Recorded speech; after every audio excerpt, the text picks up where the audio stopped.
Hello and welcome to Asian Ethnology Podcast. My name is Ben Dorman and I'm the co-editor of Asian Ethnology. In this episode, my guest is Clark Chilson, Associate Professor in the Department of Religious Studies at the University of Pittsburgh. Clark's fields of study include religion in Japan, particularly Buddhism, and popular religion. Clark was the Associate Editor of Asian Folklore Studies, the predecessor to Asian Ethnology, for a number of years. Welcome, Clark Chilson. Thank you, Ben. It's good to be here. Why did you come to Japan in the first place? What was the reason for doing it, and what happened to you while you were here? So, in all honesty, I came to Japan to get away from Buffalo, New York, where I was going to school. Okay. I didn't have much interest in Japan. I think I probably could have found it on the map at the time, but the only Japanese word I knew the month before I came to Japan was arigato, and the only reason why I knew that word was it was the name of a local Japanese restaurant. Okay. I was at the University of Buffalo State College, and they had an exchange program. This was 1986 with Kansai Gaidai. Okay. I went into an office with the intention of going to a different university in the U.S., and there was a pamphlet on the table in the office I was sitting in while I was waiting to meet with the person I had an appointment with. And when he called me in, I said what I was thinking about and said, can I apply to this program in Japan? And he asked me what my GPA was, and it was good. So he said, sure. That was in March of 1986. And in August of 1986, I flew to Japan. So Okay.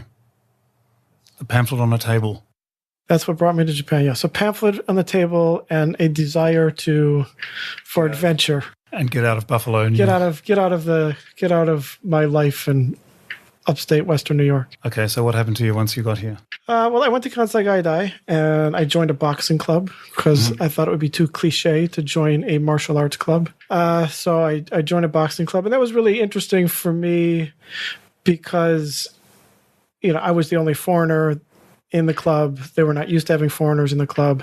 And so they embraced me as one of their own. And in the 1980s, boxing was pretty big in Japan. So, I did not come to Japan and fall in love with it. But I will say that one thing that really interested me about Japan is that it was a very different place than the United States. And I was always interested in the question of how we should live our lives. And so, coming to Japan and seeing how people live their lives in very different ways, I found that really interesting.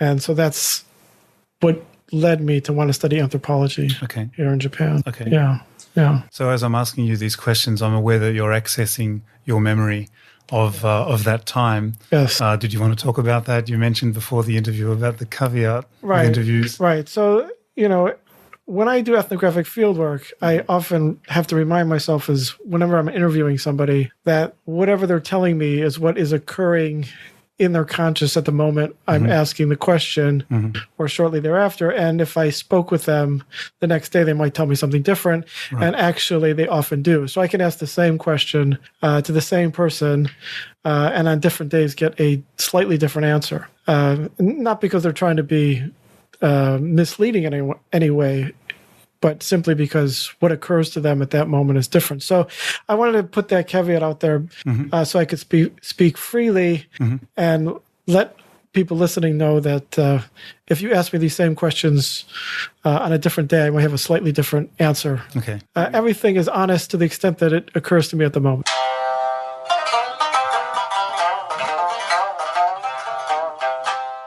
In Japan in 1987, at that time, the economy in Japan was very, very good. And so I decided I just wanted to stay in Japan and eventually study anthropology. Okay. I worked and I studied Japanese. I went to a Senmon Gakko, a Japanese language school. And then I thought, well, my mother, my mother raised me, a single parent. And so she was very concerned that I'd be able to go out and make a living. And so I persuaded her if I studied anthropology in Japan that I would gain a marketable skill Japanese language, so I could, find a job when I was done.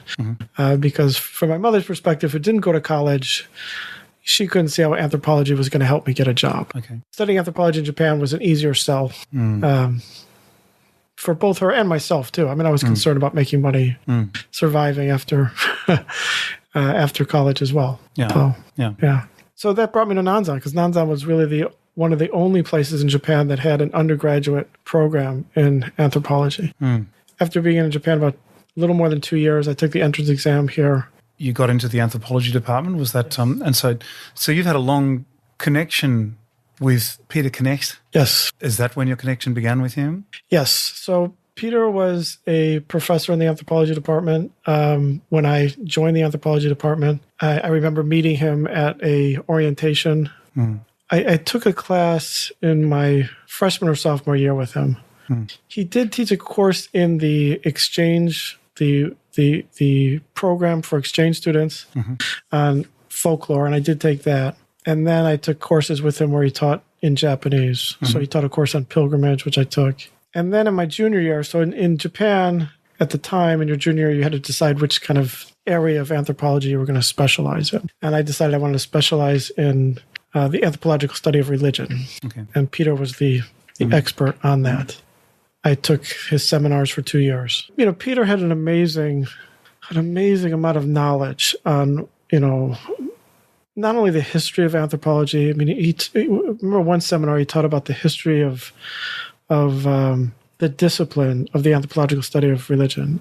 I was blown away by, how meticulously he had studied and knew texts from the late 19th century and the early 20th century. I mean, he had not only read these texts, which, people may have cited as being foundational to the discipline, but he had really studied them. And that told me the importance of knowing the intellectual history of a discipline. So when I later went into religious studies, I felt like one of the first things I needed to do was to study the intellectual history of religious studies. And that was because of Peter's influence. That you don't know a discipline unless you know its history.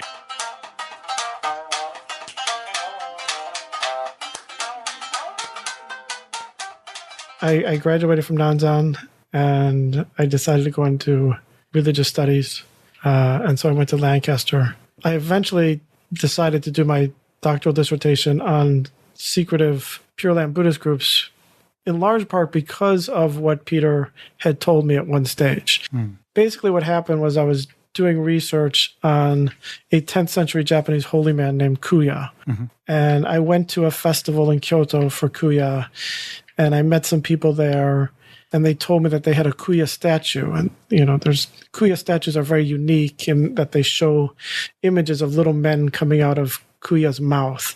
And art historians had documented these. And these people told me that they had one in an area where I had not seen it documented anywhere. So I was very eager to go see it. And when I asked to go see it, they were not very receptive to me going to see it. But eventually, I talked to these people. I didn't know who they were at the time, but I talked to these people, and I said, I'd really like to see it. I told them more about who I was and what I was doing research on. And then they went off and had I can remember, it was at the temple. They went off at this temple in Kyoto. And they said, okay, you can come visit us. And they actually lived about an hour away from Nagoya. So they weren't from Kyoto. And so they gave me directions to the place, and I went there. And when I got there, I was taken to the back room with a leader, and we talked for about an hour about Kuya. And then after about an hour, he said, well, Kuya, we have interest in, but it's only on the surface. He's only a surface person. We're really more interested in Shin Buddhism. And then he said the real Shin Buddhism. And so the real Shin Buddhism is the Shin Buddhism of Shinran that they don't teach at temples. So, after going there and having this experience about being told that, there's secret Shin Buddhist organizations, I thought that was very odd. And so I went to Peter, and Peter said, well, there's a lot of those types of organizations in the north of the country. They're called Kakushi Nembutsu. And so then I found a book on Kakushi Nembutsu, and I was reading what was in that book. and I was comparing it to my field notes, and there was a lot of overlap. And so I thought, this is amazing that, that there's these groups still alive in central Japan. So that's how I got to do my dissertation. That's why I decided to do my dissertation on them, because I could see how they were part of a much wider movement, which I never would have known about had Peter not pointed me to the direction of a book most people did not know about. I was doing my dissertation on Kuya, and I decided to change my dissertation topic to focus on these people instead. Ian Reader, who I had actually studied Japanese religion with at Kansai Gaidai, so I knew Ian Reader when I was 19 years old. He moved to Lancaster University, and so I started doing my doctoral dissertation with him on Kuya. And then in 1996, I left the city of Lancaster and came to Japan. And in 98, I started working for on the journals here at NANS. As the associate editor. Yeah. Okay, so how was that experience for you? It was interesting to have Peter, work with Peter on the journals, Peter on Asian Studies, Asian Folklore Studies, and then, Paul Swanson, the Japanese Journal of Religious Studies, because I had known them as teachers. They were my teachers. And now I was working with them to produce something together. And they taught me a different way of thinking about scholarship, and the service of scholarship and the service of helping other people get their scholarship out there. I remember being told, maybe it was by Ed Skripjak, who also edited the journals and also edited Monumenta Nipponica, but I think he may have told me in Peter's presence that the job of a good copy editor is to be invisible. You make the author better, but make sure that your footprint is nowhere on it. And that always stuck with me, that was the ideal editor, to make someone's work better without putting one's own ideas or stylistic preferences in the work. And so I certainly always try to do that with the journals. And Peter was very, very meticulous about making sure the journals came out perfect. Every issue, we would stay up fairly late. I remember some nights leaving here at 1:30, 2 o'clock in the morning, the day before Peter was going to take the journal to Tokyo to get it printed, and there was no error too small to be correct. If we started at 5 o'clock, and sometimes it took 7-8 hours before we were finished finding every little error you can imagine. The leading was, just not perfect on a page, or, there was something with a period at the end of an italics word was in plain type, and when it immediately follows an italics word, the period should also be in italics. So we'd go back and things that most readers probably wouldn't notice, but we noticed, and we would have to fix it, which would mean going back to the galleys, finding it in the galleys, changing it, reprinting it. But the point is that every issue was to be perfect. And, that was not an easy task because, as Peter was very interested in making sure scholars who are not native English speakers have a voice in Asian Folklore Studies. He wanted it to be an international journal. Yeah. He didn't want it to be dominated by the English language speaking world. And so he was very supportive of making sure that people who are doing research on Asia in folklore had an opportunity to share their work in English with the wider world. Yeah. And so that meant, sometimes heavily rewriting articles, sending it back to the author, having the author, change what we did, and a lot of back and forth. But I think the journal was much better for, the work that Peter did to make sure that people who are working in places like Czechoslovakia or little towns in Nepal or places in rural China who had done work that other people were not doing were able to make their work known. So I think that the journal really, had a special role in bringing scholarship to light that would never have come to light had it not been for the amount of work that that he put into making sure those articles came to light. How do you think your experience of the journal affected your own approach to scholarship? Or do you think that your experience of the journal affected your approach to scholarship? It definitely affected my approach to scholarship in a number of ways. Two that immediately occurred to me is how I could see that there's a huge gap between what one submits to a journal and what finally gets published. Yeah. And so that was helpful for me as a graduate student because it said, listen, it doesn't have to be perfect in the beginning. Right. You can do your best, submit it, see what happens, and other people will help you make it better if they think it's worth doing. Mm-hmm. That was one way. And the second way is how appreciative I was of the people who did take on my work and try to make it better, and typically did make it better. That the editor was not an impediment to my to my getting good scholarship out there. They were often my friend, even if it didn't always feel like that at the time. In that way, it was certainly very, very helpful. And I think that the meticulous nature in which people do copy editing, I also have a greater appreciation for. People often don't value what copy editors do. I think who have not done copy editing work or have not benefited from copy editing work, but you can tell immediately books that are copy edited well compared to those that aren't. Peter also said something to me when I was an undergraduate that always stuck with me. He said, if an author, and he may have even used the word you at the time, but I don't remember, but he said, if an author can't pay attention to the little things, how can we trust him or her on the big things? So if they can't pay enough attention to get it right on the small things, it's hard to believe them on the big things. So therefore, it's important for you to get it right on the small things. I think you told me the same thing. Yeah. So, and I think you felt the same way with the journal, that we had to get it right on the small things. So the author's big ideas or what the author was trying to say that was much bigger than are all the italics correct? Are the diacritical marks consistent throughout?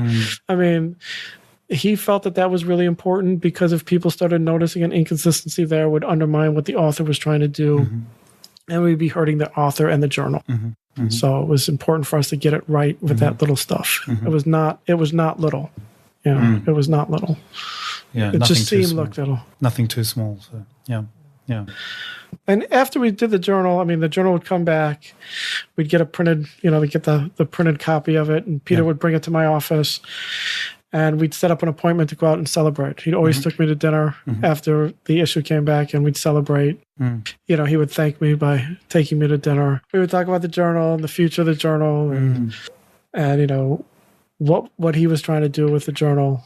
And I have very, very fond memories. I have fond memories of being at the institute until 2:00 in the morning. Trying to make it perfect, and the sense of satisfaction that we had done everything we could to make it perfect, and then the ritualization of getting the copy and going out and celebrating, and and we do it twice a year. And it was a nice cycle to working on the journal in that way. He'd come in with very rough articles sometimes, and we'd get it to the state where we thought it was perfect, and then we'd go out and celebrate. Peter sometimes would find mistakes later, but he never was upset about it because he always felt like, listen, we did the best we could in the time we had. Yeah. And frankly, I never found any major mistakes. I never found anything that made me gasp. I found things that made me groan, but not the level of a gasp. Not the level of a gasp. Okay. So I came on the scene, when was that, 2003? I took over your job, and you were here for a little while longer after that? A couple months, just a couple months. And then you moved back to the US. Yeah, I moved to Ithaca, New York, and I finished my dissertation on these 3 secretive Buddhist organizations. One group was in Kagoshima, and very much like the secretive Christians, they had went underground to avoid government persecution. And then there was the groups in central Japan and northern Japan who claimed to have the true teachings of Shinran, who is considered the founder of Shin Pure Land Buddhism. And I compared secrecy in those 3 different groups for my dissertation. And so that was the work that became the basis of your book, Secrecy's And that Power. became the basis of the book. With the dissertation, I was really looking at just how and why were they secretive. And so I was looking at different strategies they use for secrecy, what social factors led to their secrecy. With the book, I try to make an argument that I had not formulated in the dissertation. I had not seen it when I was done with the dissertation, but I did see it after further reflecting on what was going on in their secrecy. And what I found, which I thought was important, and still think is important, is that the consequences of secrecy are multiple and often contradictory. So what a group is trying to do by hiding something and what actually happens as a result can actually go diametrically opposed to what they're trying to do. So, for example, in the group in Kagoshima in southern Japan, but not just that group, is we find that they, in order to hide their religion, they have to come up with new strategies for hiding. So one of the strategies they came up with is to present their religion as a form of Shinto. So they connected with a local Shinto shrine and a local mountain worship. But what happened over time is that those elements actually became incorporated as part of the religion. So the very strategy for trying to preserve the religion actually wound up not preserving it and actually wound up changing it. So, secrecy was intended to preserve, but it actually led to transformation so that the preservation wasn't there. And also with the idea you hide, so, people leave you alone so that you're not persecuted. But the very fact that your secret, if found out at all, will make people very interested.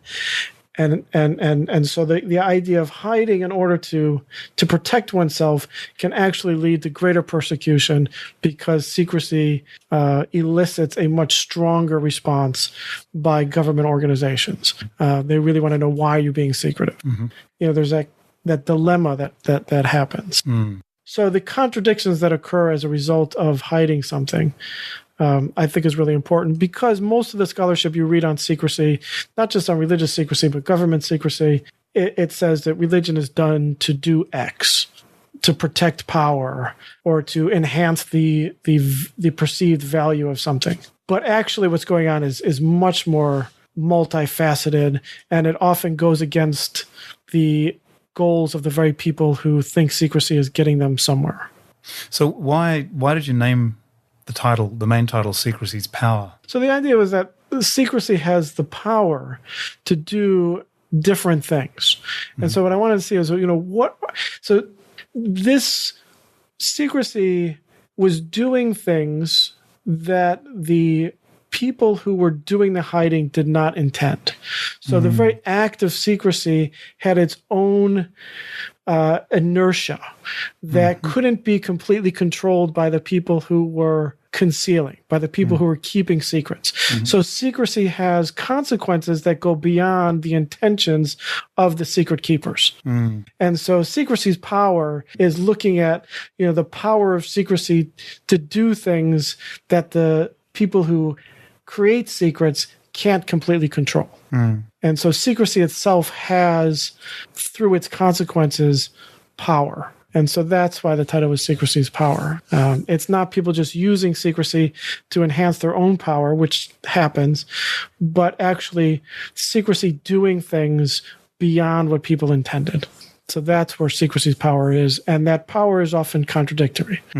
It doesn't just do one thing. It doesn't just move in one direction. It moves in multiple directions and sometimes diametrically opposed directions. Today, I still think, when we think about secrecy, when governments keep secrets or when businesses keep secrets or other organizations keep secrets, we really need to look at not just why are they keeping the secrets, but what happens to those organizations, what happens to governments, what happens to businesses when they keep these secrets. It's not just one thing. And for those businesses and governments, they also need to realize, the consequences of keeping secrets that may not be apparent because they can see that secrecy does one thing for them. They can't necessarily see what it does to them. To understand secrecy's power, you need to see what it does both for a group of people as well as to that group of people who are keeping the secrets.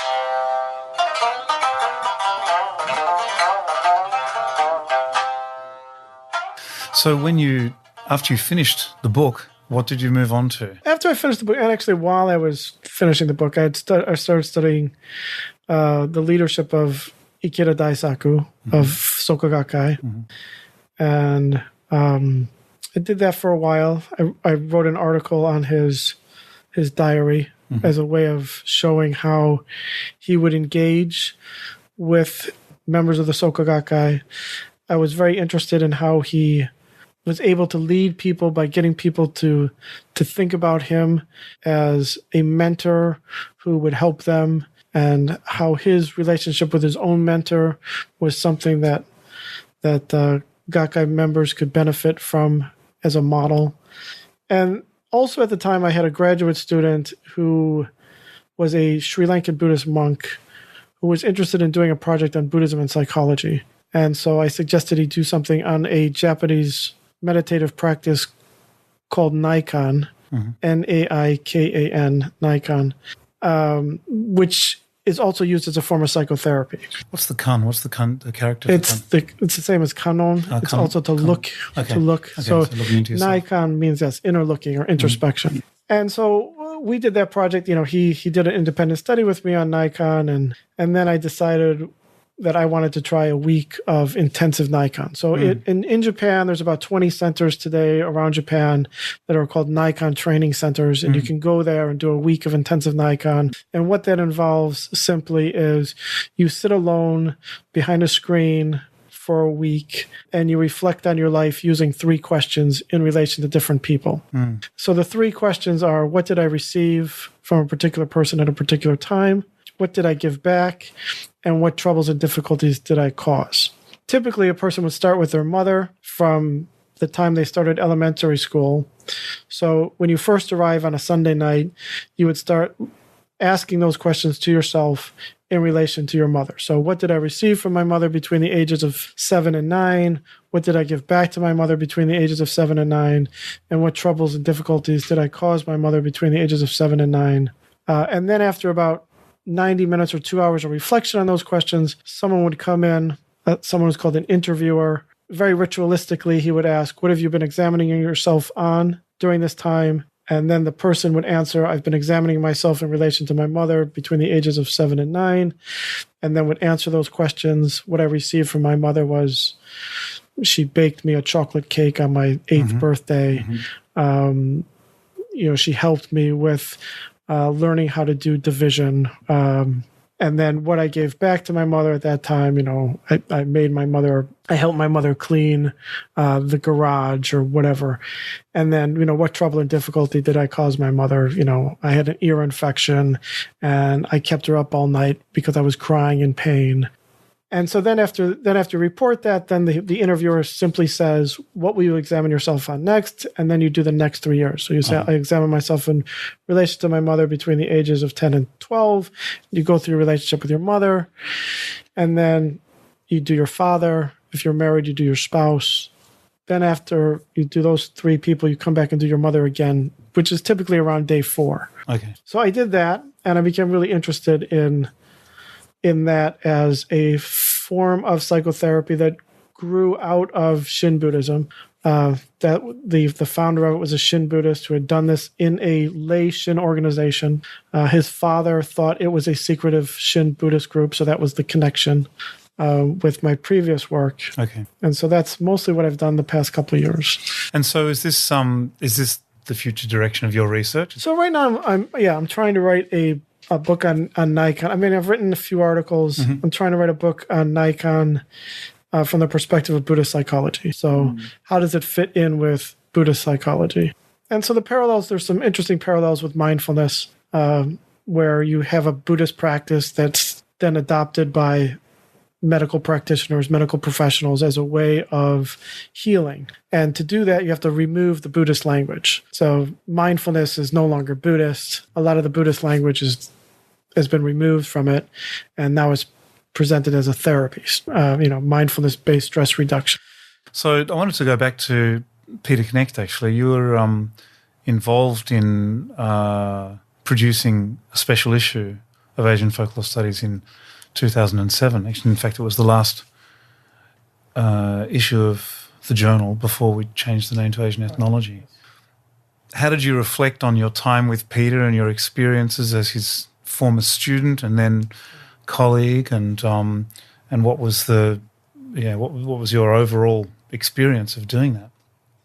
So Scott Snell and I, we wanted to do something to mark the end of Peter's career as the editor for the journal, and so we wanted to mark that somehow. And so we decided to do a special issue of Asian Folklore Studies. The interesting thing is that we came up with a list and we started writing people, and every person we wrote to said yes to doing an article for the special issue of the journal in memory of Peter. Mm. And so we actually had to stop. We couldn't ask more people. I mean, we got so far on the list and everyone said yes. So we had it's already a pretty thick issue as it is. Mm. And so certainly people were very eager to participate in celebrating Peter's career. Mm. And then we had one of Peter's former students write a piece on his life. And Peter told us a little bit about his life, and Scott and I wrote something in the introduction about that. Peter was not always forthcoming about details about his life, but at least not at that time. But he was more interested in getting the journal out in a way that his footprint wasn't in it. So I think he was supportive, but I think he was also slightly embarrassed and perhaps had mixed feelings about doing a special issue on him, since so much of his career was to make sure the attention wasn't on him. It was on the contributors and their scholarship. It was a good way, I think, to honor Peter, and I'm very glad that Scott was a leading force in doing it. We were talking before, and you mentioned the book Shamans in Asia. Yeah. This was a work that you edited with Peter when you were still working as the associate editor of the journal. Yes. So what do you recall from that? I always wanted Peter to write a book on shamanism. He would talk with me about shamanism. We had long conversations about shamanism. When I was an undergraduate, he taught a seminar that focused largely on shamanism. The things he knew about shamanism and the way he presented them, they were just so fascinating to me that, I would always, every time we would talk about it, I would say, Peter, please, it'd be great if you could write a book on shamanism. And he said, he always had the same answer. When I said, please write a book on shamanism, he said, Clark, it's never going to happen. I don't want to do it. I'm not going to do it.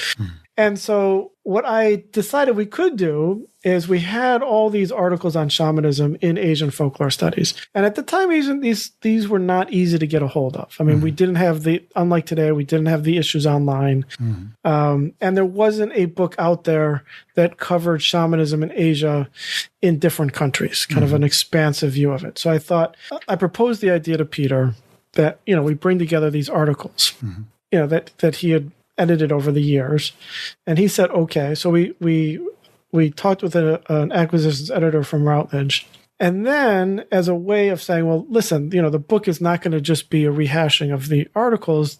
The two things that are going to be different, one simple thing is it's going to be indexed so you can kind of compare what's going on in different countries. But also that Peter would write an introduction, which would kind of give a framework to shamanism in Asia as a whole. And so even though he wouldn't write a book on shamanism in Asia, he was willing to write that introduction. And, the introduction, if anyone's had a chance to read it, it really is a very, very clear, nice introduction to the elements of shamanism in Asia. And, unfortunately, Peter didn't want to take that and expand it to a book. But, what he did write was, at least for me, and I think for many other people interested in shamanism in Asia, was an incredibly important introduction to thinking about the field. And, Peter's written a number of things on shamans, both after that and before that. But in terms of an overview that really captures the extent of his knowledge and scholarship on shamanism in Asia, that's probably the best introduction. And I think will be useful for a very long time, frankly. So, and he still does work on shamanism. I guess, even last month he was in Mongolia or China. So, maybe one of these days I can convince him to actually write that book. We'll see. Yeah. Yeah. Now that I do this practice of naikan, and I've been doing research on naikan, you think about the people that have had an influence on your life. You go back and you look at those questions. You look at the question: what did I receive? What did I give back? What troubles and difficulties did I cause? And if I do that in relation to Peter, I think like, wow, so much of what I know about Japan came directly from Peter.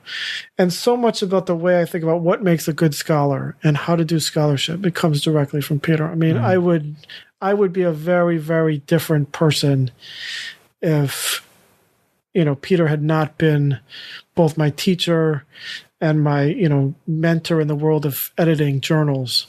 And, then you think of the second question, what did I give back? Not very much, frankly. I mean, it was very much, did a lot of taking. And, in terms of, the troubles and difficulties, I've caused Peter over the years, not getting things done on the journal in a timely enough fashion, and keeping things slowed up. That happened more than once. And, Peter is a very, very good correspondent. He writes me frequently. And, I've not always been the greatest correspondent back. So, I think of my relationship with Peter through the perspective of my own research now. And I think, wow, Peter really has been a tremendous, important person in my life. All right. Well, thank you very much, Clark, for your time. Thanks, Ben. It's been a pleasure.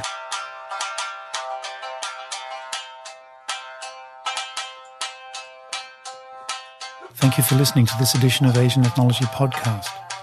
You can subscribe to Asian Ethnology Podcast through iTunes.